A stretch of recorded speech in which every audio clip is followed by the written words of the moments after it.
The Golden Company, the finest, the most powerful, and the most honorable of the free companies of Essos, has deep ties into the histories of the Seven Kingdoms, and they now stand on the brink of altering its destiny. Ghosts and liars, most call them, revenants of forgotten wars, lost causes, failed rebellions, a brotherhood of the failed and the fallen, the disgraced and the disinherited. All these descriptions are apt, yet there is much and more to them as well, and they will have a part to play in the wars to come. But how did they came into existence? What is their true purpose? And how will they affect the world of ice and fire in the near future? Today, let us explore the Golden Company. The roots of the Golden Company can be traced back to Aegor Rivers, a bastard son of Aegon the Unworthy and his mistress, Barbara Bracken. Born in 172 AC, Aegor was raised by his Bracken cousins at Stonehenge when the king set his mother aside as his mistress. He grew to be a hard man who always had a glare on his face. That and his appetite for swordplay would earn him the name of Bittersteel. He became a hated rival to his half-Blackwood brother, Brynden Rivers, due to his close proximity to Aegon's court, and later for the affections of their beautiful sister, Shiera Seastar. But in that, his efforts were in vain, for she spurned Aegor and took Bloodraven as her paramour. Bittersteel was among the fiercest of Daemon Blackfyre's supporters when he raised his banners in rebellion against their true-born half-brother, Daeron the Good. Thus, the first Blackfyre rebellion began in 196 AC, a rebellion that ended on the Red Grass Field when the Black Dragon was felled by the rain of arrows of Lord Bloodraven. In the aftermath of their defeat, the rebels who yielded to the Targaryens were stripped of lands and titles, and all were forced to surrender their sons and daughters to ensure their future loyalty, thus securing Daeron II's position on the Iron Throne. Those followers of the Black Dragon who survived the battle yet refused to bend the knee fled across the narrow sea to Essos.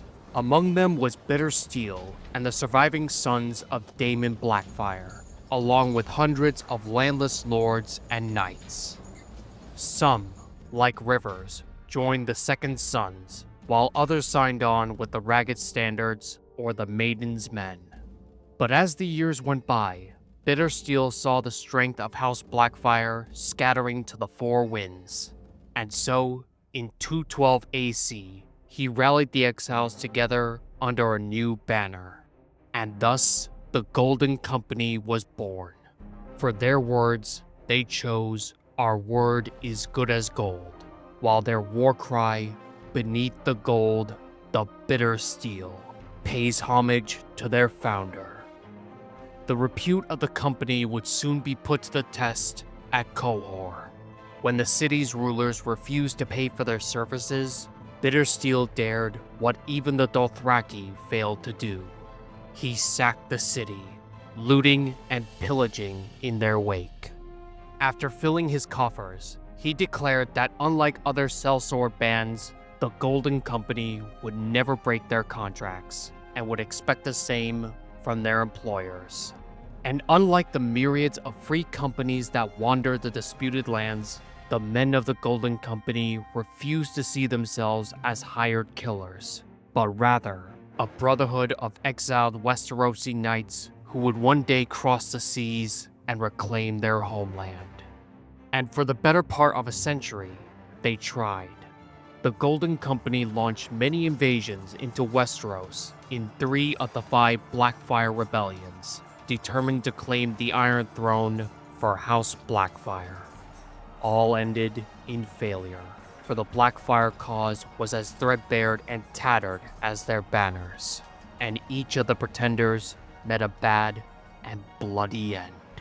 Yet Bittersteel would always elude capture and lead the company from one rebellion to another. But in 241 AC, he was finally felled in battle whilst fighting in the disputed lands. On his deathbed, Aegor Rivers famously commanded his men to boil the flesh from his skull, dip it in gold, and carry it before them upon a spear, so that when they crossed the seas once more, he would continue to lead his men, even in death. All who followed Bittersteel would continue in this tradition, and from that day onward, the pavilions of the Captain General would be surrounded by the gilded skulls of his predecessors. After Bittersteel, the company was led by the scions of Daemon Blackfyre, all with aspirations of claiming the Iron Throne. The last of these pretenders was Meleys the Monstrous, who slew his cousin Daemon Blackfyre for control over the company. He would later join the Band of Nine, an alliance of pirates, outlaws, and rogues who were determined to carve out kingdoms for one another. And for Meleys Blackfyre, his prize was the Seven Kingdoms themselves. To that end, they conquered the Stepstones from where they stood poised to attack Westeros. But the Iron Throne was quick to respond to this impending threat, and so the War of the Ninepenny Kings began in 160 AC. It lasted a year, until the last Blackfyre was slain by a Stormland Knight known as Barristan the Bold, ending the male line of House Blackfyre. After their fall, the Golden Company was led by the descendants of Blackfyre loyalists, while their own ranks expanded beyond Westerosi exiles to races from the free cities and beyond. Their numbers consist of 10,000 men, including 500 knights, 500 squires, and 24 war elephants.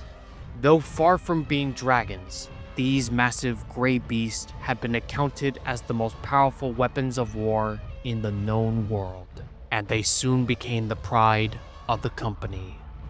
As a century passed, the Golden Company earned renown as the most disciplined fighting force in Essos, even surpassing the resolve of household knights and levies from the Seven Kingdoms.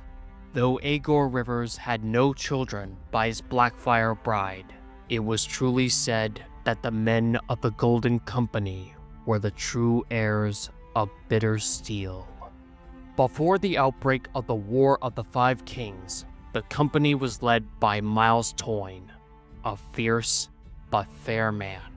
At his right was Jon Connington, once Lord of Griffin's Roost and Hand of the King, until Mad King Aerys had stripped him of his titles and sent him into exile during Robert's Rebellion.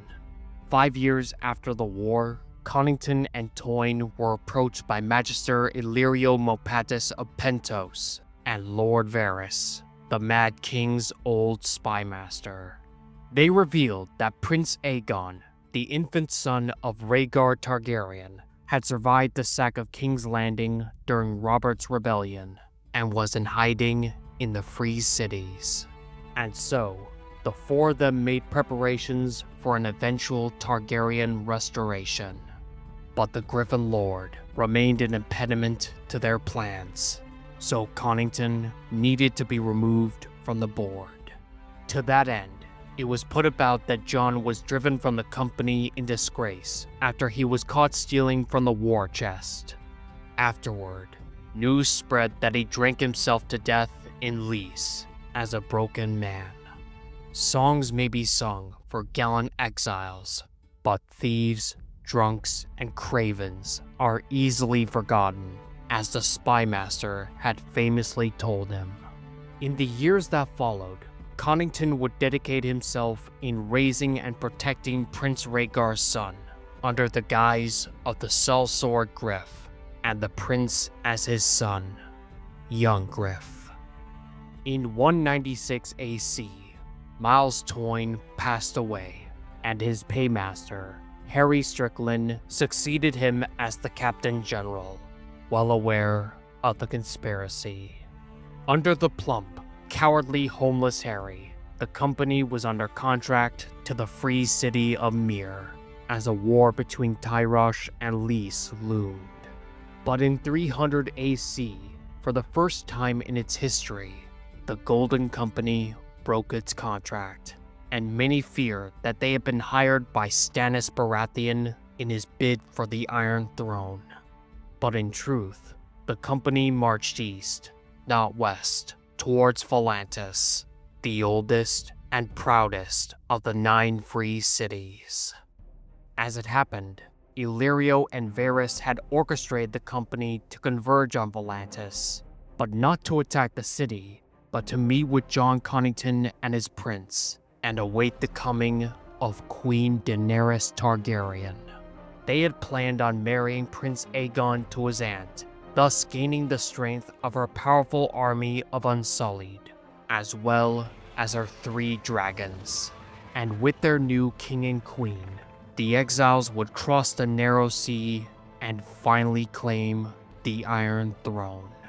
But the plan was thrown into disarray when the Dragon Queen chose to remain in Meereen in the midst of her war against the slave lords of Slaver's Bay.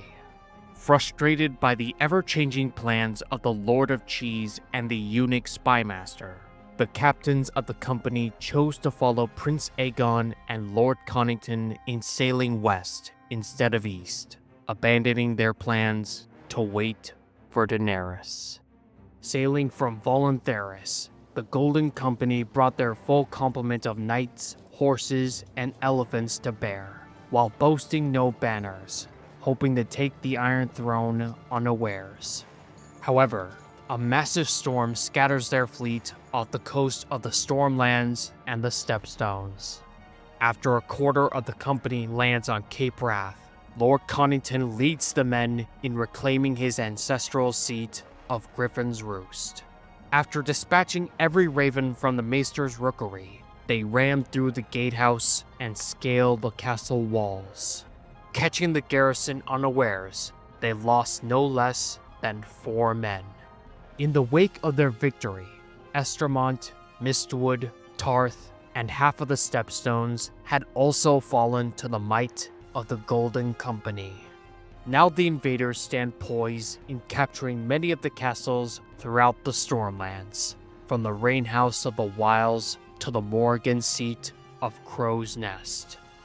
Yet their eyes are set on the crown jewel of this ancient realm, Storm's End, the ancestral seat of House Baratheon, and Stannis' last foothold in the south. The young prince is now determined to lead the assault on Storm's End himself, even as a Tyrell army looms before him. And while homeless Harry dithers and suffers from endless bouts of blisters, Jon Connington becomes the true Captain General in all but name, and ascends as Hand of the King once more under his prince, now styled as Aegon, the 6th of his name, King of the Andals, the Rhoynar, and the First Men, and Lord of the 7 Kingdoms. With a good portion of the Stormlands under their control, the Golden Company is one step closer in fulfilling the dreams of Bittersteel, of reclaiming the home their forebears had lost so long ago. And Jon Connington is one step closer in destroying the Baratheon line for good and all, and placing the son of his beloved Silver Prince upon the Iron Throne, even as grayscale slowly consumes him. But is he truly the son of Rhaegar Targaryen, or is he some fraud, a sellsword's ploy, a mummer's dragon? And when Daenerys finally comes west, will she see this boy as a lost kinsman, looking to reclaim the Iron Throne for House Targaryen? Or will she see him simply as a pretender, a challenger to her claim? If so, will dragons once more dance above the skies of Westeros, with whole towns and villages burning in their wrath?